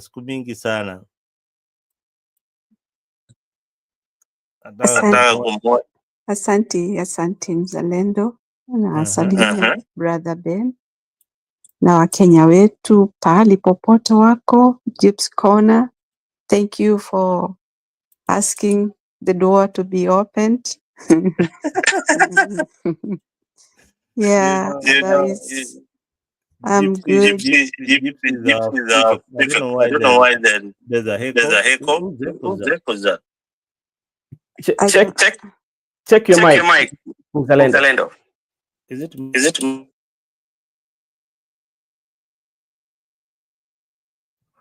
or mute yourself? Yeah, it's like, can you hear me? Now you are gone, Mzalendo. I can't hear you. I can hear you. Okay. Yeah, nilikuwa nawasalimia. I could listen and hear this sad story of Ojwang. It's really saddening everybody. You can imagine this boy was taken off from home with the purpose of being killed. Nothing else. There was no jail or no cell. He was being taken. They had already dealt with him. He was a dead body walking even the time he was in that car. That's all I can say. Because the pain that really that boy faced is a lot. When you think somebody being hit And I believe on his way, I don't know whether he had arrived in Nairobi or where, there was a sound video of Ojwang asking a friend, now that I'm going there, have you been to sell? How is it? Is it bad? And when you remember, that is maybe the last words this guy was heard when he was still sober and able to express himself. But for heaven's sake, Ojwang was picked, handcuffed, and put in the car. How do you feel? You are handcuffed, you have all these enemies surrounding you, and you are driven all the way. Definitely, I think his heart sank. He felt it. And the pain Ojwang faced, that was terrible. Aliona kifo na macho na akakufa. Ojwang hakutolewa kule Homa Bay aende akasurvive. In fact, they had already done their deal. And why I say so, hii mambo yote ya kuwa walikuwa wana disconnect hata hiyo CCTV. Huyu mtu mwenye kuja kuconnect analipwa aje afanye hiyo maajabu ya ulimwengu ndio apate 3,000. Oh my gosh, for somebody's life to go. And maybe he didn't know why he was being told to disconnect. We would say that because siri ni ya mtu mmoja, si ya watu wawili. But now things that they have gone higher, everything now will be to blame each other. But my pain as a mother is, however, whatever way they are going to do it, Ojwang is no more. Ojwang is gone. What a feeling of a parent losing a child. Wao walikuwa contented, however, how they are, with poverty, with whatever, they were happy living how they were living. They were not looking for handouts. Lakini hata kama atapewa handouts huyo mzee, haki nilisikia machozi kabisa kusikia huyo mzee akisema sina mtoto mwingine. And I believe hii jambazi serikali, it goes to destroy people's life who are working hard for their future, lakini wakaona vizuri waharibu hiyo familia. Na sio hiyo tu, wameharibu nyingi na bado wanacheka. Because I see Ruto laughing. It's like nothing has happened in the country. The other guy is so boastful, feeling that he cannot leave the office. He's a boss. Ni bosi wa nani? Bosi wa mauaji. Bosi ya watu wamekufa. It's so sad. Mimi nimeumia, lakini Mungu atusaidie, atupe nguvu. That's all I can say, mzalendo. I struggle with this thing really in my mind. Sababu naona tu, hata kama ni mimi mtoto wangu, really, mtu arudi aje hapo aniambie ati atanipea nini? What are you giving me? Surely there is no justice. for Ojwang. Hata kama wampe nini huyo mzee, there is no justice. These people need to be in jail to face the wrath and stop promising people what you are going to do for them after you have destroyed their life. Thank you, Mzalendo. It's so painful. Thank you.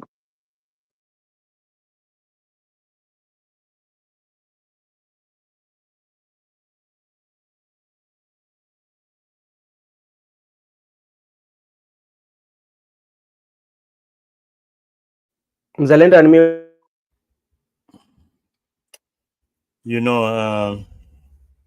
and after the submission from a mother, you now feel the pain in a different way. This is something that will remain in the answered in Parliament and in the Senate and to many generations to come. This story might bring reforms in the police sector, or it might mark the end of extrajudicial killing in Kenya. As I told you, Ben, this is a country where the story of Shakahola is still alive and has not been concluded, where over 1,000 or 2,000 bodies are still there. So I don't know, all these things were happening in Kenya, and we go back home each and every day, sleep, wake up, but there are some people out there who their job is primarily to kill innocent Kenyans. Jameni, hata we jiulize tu hiyo swali, tunaelekea wapi Kenya hii? Tunaelekea wapi, brother Ben? Asante sana mamangu kwa hayo ambayo umesema. Kwa kweli inauma sana. Sana sana ukiangalia pali familia hiyo imetokea, na labda wale ambao hata walikuja kumchukua wakaona dalili ya boma, wakaona kwamba hapa ni pali ambapo labda hata mambo ikitokea haitaenda sana. Lakini pia Mwenyezi Mungu pia ana njia zake ambapo sisi wenyewe hatuwezi jua, kwa sababu ukiangalia maneno ya huyu kijana kwa kweli inachanganisha sana. Hata ukiangalia yale ambao mambo yametokea hata leo hii bado inachanganya sana. Lakini mimi jambo ambalo ningependa kusema, kwa sababu tunaweza sema yote, ama saa zingine pia kuna wengi wamelia kwa sababu kulingana na ukatili na unyama huyu kijana alikuwa amepitia. Lakini mtu ambaye ako na malipo mazuri ni Mwenyezi Mungu, kwa sababu mimi siamini binadamu. Hata wale ambao kwa saizi wanafanya uchunguzi,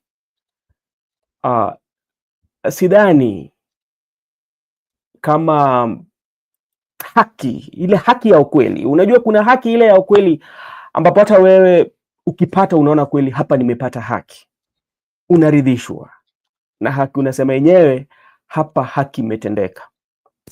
Lakini mimi kuangalia dalili, nadhani ni haki ambayo itapatikana itakuwa haki ya ukweli, itakuwa haki nusu ama itakuwa haki thuluthi.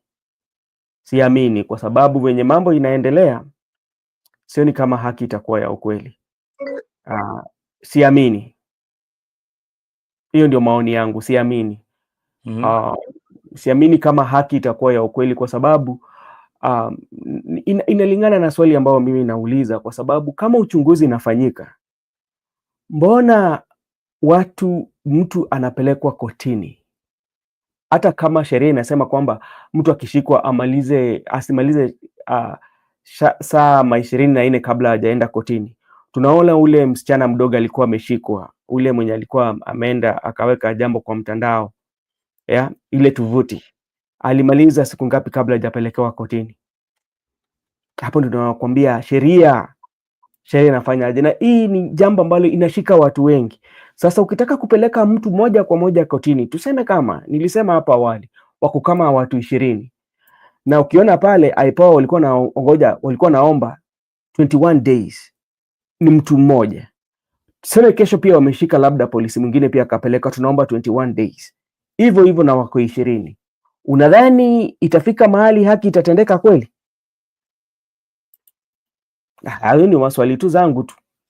Hizo ndio vitu ambazo mimi nasema, hata ukiangalia Senate, jambo mzuri kama Senate wangekuwa wanataka kutafuta na wajue ukweli wa mambo, wangetengeneza kamati maalum, kwa sababu uwezi niambia pale kila mtu anauliza swali, unstructured question, kila mtu anakuja anauliza yake.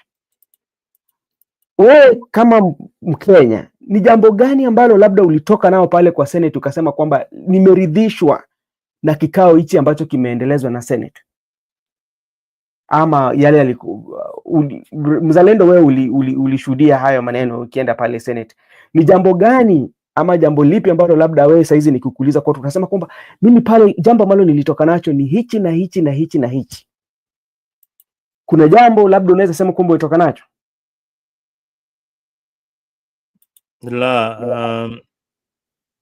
Hakuna jambo nimetoka nayo pale Senate, na kulingana na mjadala ule ulikuwa kule Senate, although ile kitu naweza sema tu walifanya mzuri ni kukatisha kikao na kukuwa na kile kinaitwa a special session ya kujadili hiyo maneno ya Albert because of national interest, and also summoning our wakuu wa security. Although niliona wanaingia pale ni kama procedural tu, kuonyesha ubabe wao na kuonyesha kuwa watafanya uchunguzi ya kina kuhusu hii jambo. Lakini vile niliona IG wa polisi akipresent pale Senate, nilistuka sana, kwa sababu niona ni kama ni mtu ambaye hajamakinika kwenye kazi yake. Hapana. Unajua shida ambapo pilikuwa pale, IG ni mtu analetewa vitu shishaandikwa, na nikikwambia hakuna jambo ulitoka nayo pale, angalia maneno ambayo ilitokea kati ya waziri na Cherargei. Kwa kweli tunazungumzia maisha ya mtu, lakini waziri anasema kwamba huyu Cherargei kwa masomo hakukuwa ni mtu, he was not even an average. You know what we are discussing something that touches on the life of a person, and you are the Minister for Interior or the CS for Interior, yet you are talking about the academic qualification of a member of the Senate. Munapishana ubabe wenyu, mnaleta shida ambayo nyinyi mko nayo kifamilia, kwa jambo ambalo mtu ambaye maisha yake imetoweka katika hali ya mbaya na uchungu. Ndio maana nakwambia bado tuko mbali sana. Bwana Mary, ulikuwa na jambo pale. Say something. Yeah, I wanted to add something about that session when these people went to the Senate. I was not of the idea of these people being brought there as a group, kama watu wamekuja kunywa chai, wamekutana, wanaongea mambo ya maendeleo ya nchi. This was a very, very sensitive and very serious thing for something to be deliberated the way they did. Hawa watu hawangewekwa hapo ati mtu anasikia yule mwingine ile maswali yameulizwa vile amejibu. It is serious. They ought not to be in that Senate.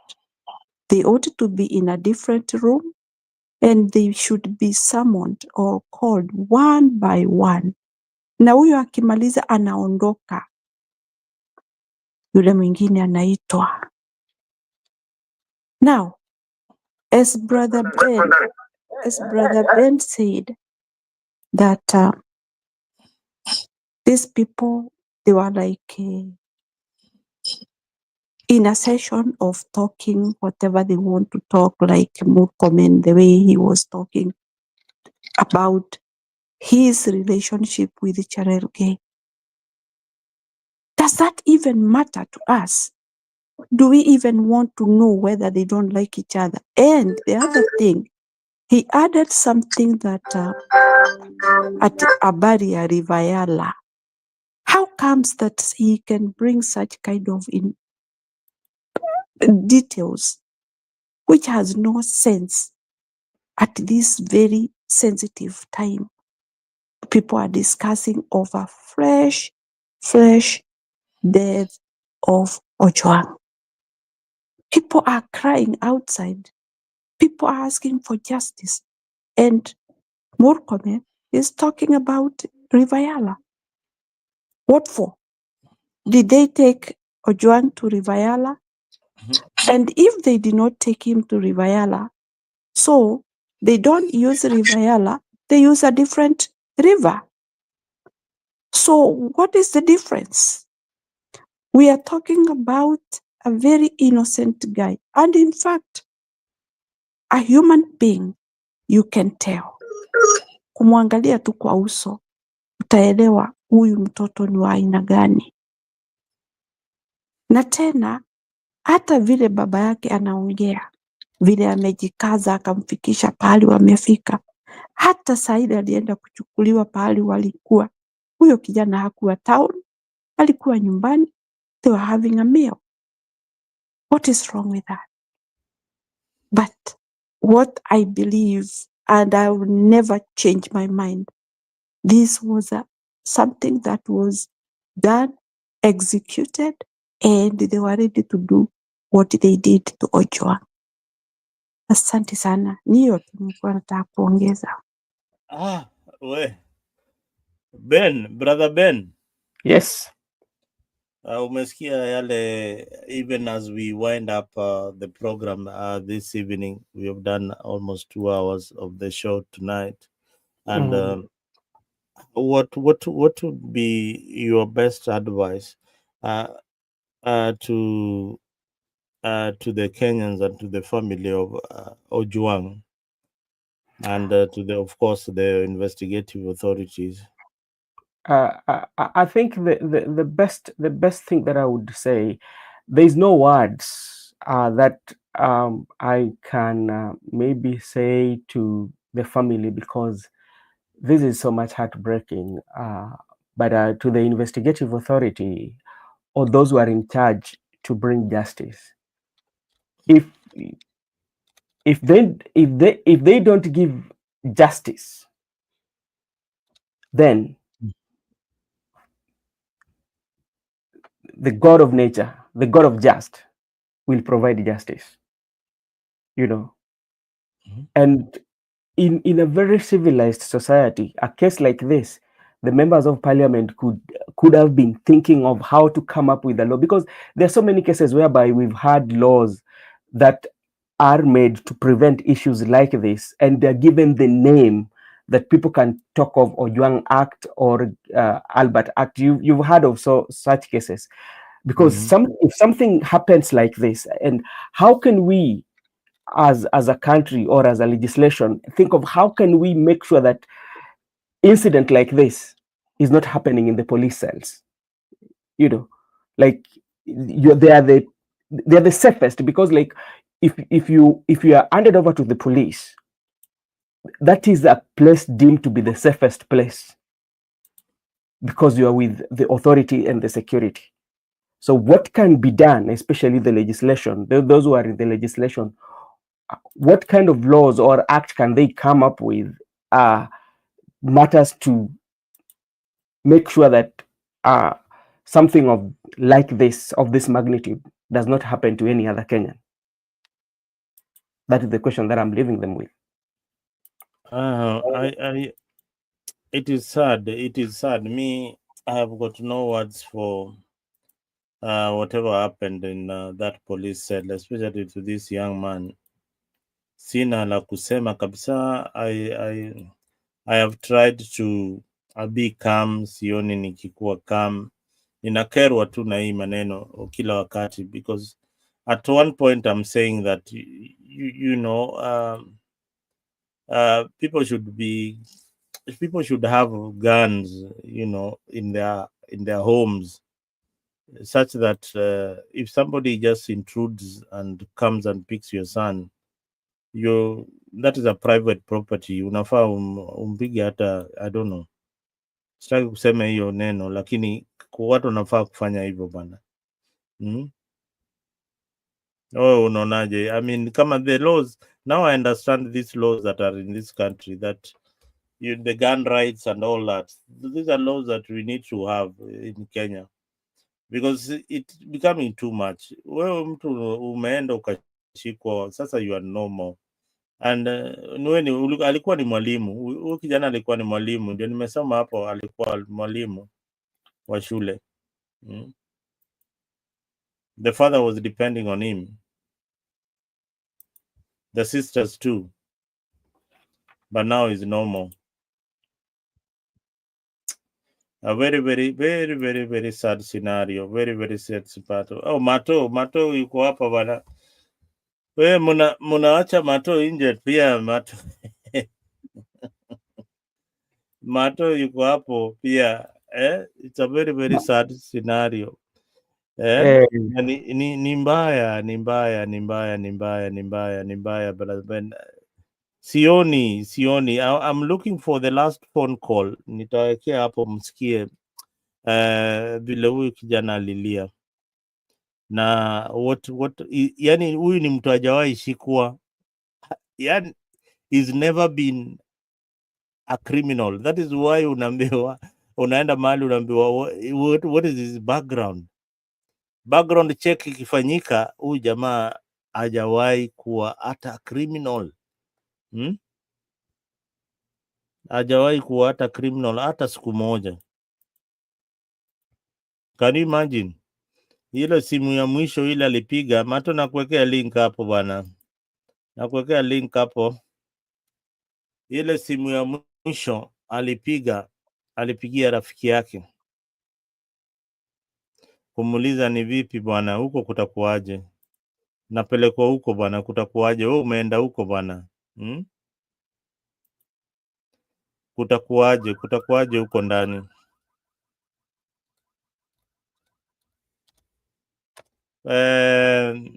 Mary, can you say something as I look for this this item? Yeah, there was somebody who was trying to discuss about how Ojwang was put in the cells for 4 minutes. 4 minutes.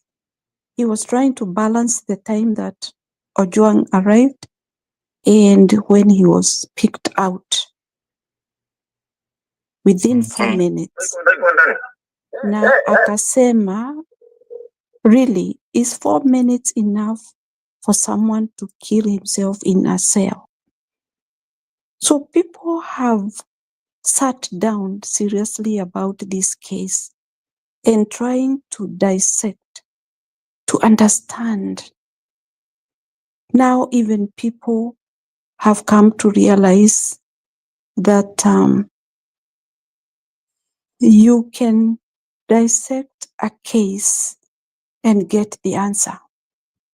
Because now Kenyans have gone as far as doing all means to know what really can be the cure of the pain they are going through due to Ojwang. Na yoyote wamefanya na jawabu imekuwa there is one person who is holding the whole country captive because he's a boss. Na hata unashindwa. When he gets to his office, the day he comes in and goes to his desk, anaketi hapo akifanya kazi ya nani? Kichwa yake inafanya kazi, because you see, with this kind of heinous act, kichwa yako si timamu. You cannot settle. You cannot have peace to do your right job as you have been. Lakini aliongozwa na hiyo mambo mabaya, amefanya vile amefanya. I'm telling you, he is suffering more than Ojwang, our boy, who is now normal. He is more suffering. But all in all, it's so painful. Hivyo tu nitasema mzalendo. It's really, it makes somebody feel like you are also not like you are alive. It's like we are all gone simply because you are talking of something that was really intended by a person, but I don't think he is normal. I don't think he is normal. When he goes to his house, how does he see his children? Does he see his children like human, or he can do the same to them? It's so sad. Huyo baba wa Ojwang, in fact, ameniweka nikasikia roho yangu iko chini kabisa, because I picture the real thing about that family. Nikafikiria vile sisi tulikuwa na mama yetu ama baba yetu, vile ungefikiria ati mtoto wetu mmoja hajafika na labda ni kutoka shule amechelewa. We just start thinking, where is he? But the moment that child shows at home, nyumba yote inakuwa changamfu, everybody is happy. Imagine kunyakuliwa mtoto wako ukiona, alafu unarudi kuambiwa ati mambo si mazuri. That is very evil. And those people are evil. And the problem we have in Kenya right now is because those people are connected with the power. I don't want to go beyond that. They are connected with the power, and that is why they feel they can do anything. But they will never see any happiness in their life. Asante.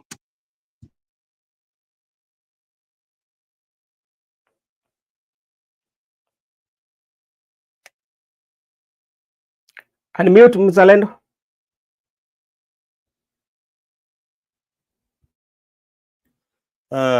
Ngoja niwapatie uondo kidogo tu before we wind up this wonderful session. It has been a wonderful 2 hours. Buskia, the last phone call that probably Albert made when he was alive, and this guy knew that somehow he was in danger.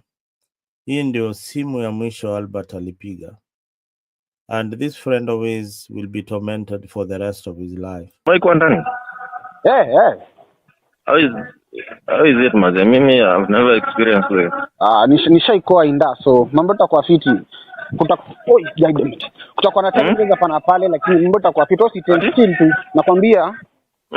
Kutakuwa na challenges hapa na pale, lakini mambo takuwa fiti. Nishaikoa inda, so mambo takuwa poa. Na Inda is one of the worst police stations in Nairobi. So like nitakuwa safe hapo ndani. Nini? Will I be safe? Light? Safe. Yeah. Rumande ni safe. Chelewi man. Ni tagu ulifanya ama?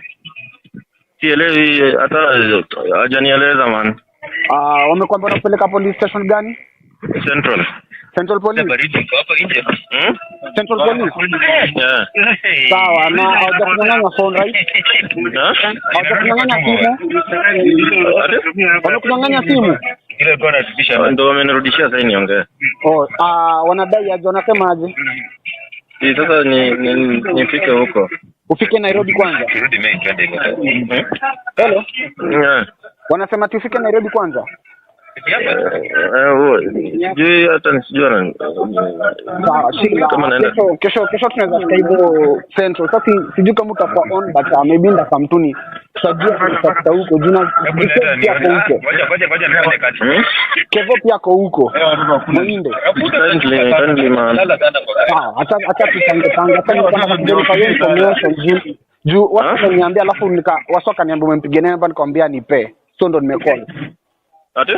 Nikwambia nilikuwa nataka kuverify alafu acha tupange alafu tujue kama tutafika kesho Central. Sawa mzee. Mungu apeleka Central, jina nani alipelekwa Kamkunji? Central. Sawa, kesho hata kama sio kama minda ndafika hivyo Central kesho. Sawa mzee. Hizo mambo hapo ndani. Mike ndani. How is it mzee? Mimi I've never experienced it. Nishaikoa inda so mambo itakuwa fiti. Kutakuwa na challenges hapa na pale lakini mambo itakuwa fiti. Usitension tu. Nakwambia kutakuwa na challenges hapa na pale lakini mambo itakuwa fiti. Nishaikoa inda so mambo itakuwa poa na Inda is one of the worst police stations in Nairobi. So like nitakuwa safe hapo ndani. Nini? Will I be safe? Light? Safe. Yeah. Rumande ni safe. Mike ndani. Umesikia? Hao jamaa kwa hiyo gari wanasikia Lingala. Wanachapa Lingala. Kwa hiyo gari nasikia Lingala kwa umbali. Na in that vehicle hata ukisikia hizo sauti there are more than 2 people, 3 people in that vehicle. Sauti tofauti. And huyo kijana alipiga hiyo simu ya mwisho. And that was the end of him. But there is something that other boy mentioned. That Kevo pia yuko huko ndani. So Kevo ni nani? Huyu jamaa anaitwa Kevo ni nani? Unmute, brother Ben. From the look of things, yeah, the three, I think Kevo, Albert, and the guy who is talking, they seem to be like friends. Yeah, Kevo, they are friends. Na inaka huyu ajui kwa nini anashikwa. I think you know I think what they put on the social media. You know, I think all of them, but maybe what they posted. You know, like the dailies, it's confirmed that they were generated. Yeah, the 2 dailies. Confirmed that this phone call was generated. No, the phone call was not generated. I think what they posted seemed like was a generated. It was not something that came from that daily. No, I don't understand what you're saying. Okay. You know, from what is there is that what they posted is one thing that was posted on a paper that seems to be like the one for Standard, but it was not for Standard. It was a paper that was generated. Oh. Seemingly, the 2 they pick it the way it is. Oh, the newspaper. Okay, the newspaper. They pick it the way it is and they posted it. So I think he shared. I'm not very sure. He shared from Kevin, but when Kevin went to Kamkunji, the officer there, they said there's no case here. That's why he was later released. Oh, Kevin aliponea. Yeah, Kevin was released. Mwinde was in Kamkunji, but he was released on the same case. On the same case. Okay. Yes. Now that is very new information. That is very new information out there. it was the same post. Mato, nimesha kutumia link. Tunamalizia kuja usalimia watu tukimaliza. Mimi unajua I will leave because like then if you look at if you are very keen, there's also there was also news on the KTN, the people who went and to visit KTN on the same daily. Then they came to realize that those dailies were not for KTN. I mean, they were not for Standard, they were generated. Yeah. So, and the same day is the very day that they went to look for this boy. Wow. Look at the news that was on, when was it? That it was aired on KTN on the other. All right, Brother Ben. I think your last word, and we need to just wrap up this show. We have done 2 hours. Guys, if you are not able to get in the show today, pole sana Mato, tutakuwa na show ingine leo tena jioni. It has been a nice being with you. Your last word, ladies first. Ladies first. Okay. Ladies first. All right.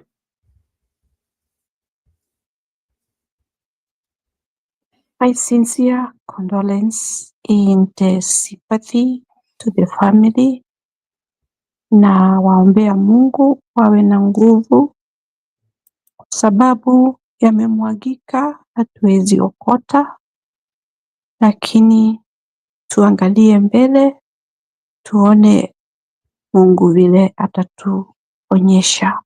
Hiyo tu ndio nitawaombea. Asante. Wow, Ben. Mimi Kenya naweza omba, mimi naomba tu viongozi ambao wanatoka eneo la Nyanza ni kwamba wahakikishe kwamba, kwa sababu wao ni viongozi pale huyu kijana alikuwa anatoka, wahakikishe kwamba haki imetendeka. Maombi yangu tu ni hayo tu, wahakikishe kwamba maombi yangu ni kuhakikisha kwamba haki imepatikana katika ama familia wapate haki. Sasa zile watakuwa na closure ya wakuwe na closure, lakini ionekane kwamba wafanye juu chini kwamba haki itendeke. Wale wamefanya maovu haya waadhibiwe vikali, lakini haya inaweza tendeka tu kwa sababu huyo baba hana nguvu chochote. Yani ama viongozi ndio wanaweza kuja kumpatia nguvu na wamsaidie kuonekana hiyo haki imetendeka. Hiyo ndio maoni yangu. All right, viewers, we come here to another end of an interesting show, and today we covered exclusively maneno ya Albert Ojwang, anamuita Albert Floyd Ojwang. Now this is our Floyd. This is the person who is going to bring some reforms in the police, and we want to look at the actions that the police will be doing throughout this month as they investigate. And we will not stop. We will not stop at anything. This is not just about Albert. This is about the unnamed victims, all the parents who have never gotten closure, and all the leaders who forgot where they came from. You are watching Afrique 24. And if you have not subscribed, make sure that you go to our YouTube page and subscribe on Afrique 24 and Brother Ben Media. I am Zalendo, and tonight we say no justice, no peace. Thank you, Brother Ben. Thank you, Mary. And to all our viewers who have been on the comment section, Gypsy Corner, Mato, Matrix, Santi Sana for coming into the show. Who else? Every other person who has been watching us from other platforms. Patricia, Asante Sana, Aziz Ndiro, Asante, thank you. Austin Okumu, thank you so much. If I didn't mention your name, Pole Sana, Muko Wengi Sana, and Father Danny, thank you so much for being part of this Afrique family. But make sure that you subscribe on Afrique so that next time when I send the link, you get it first so that you can come here and share your story. I am Zalendo, and this has been Afrique 24.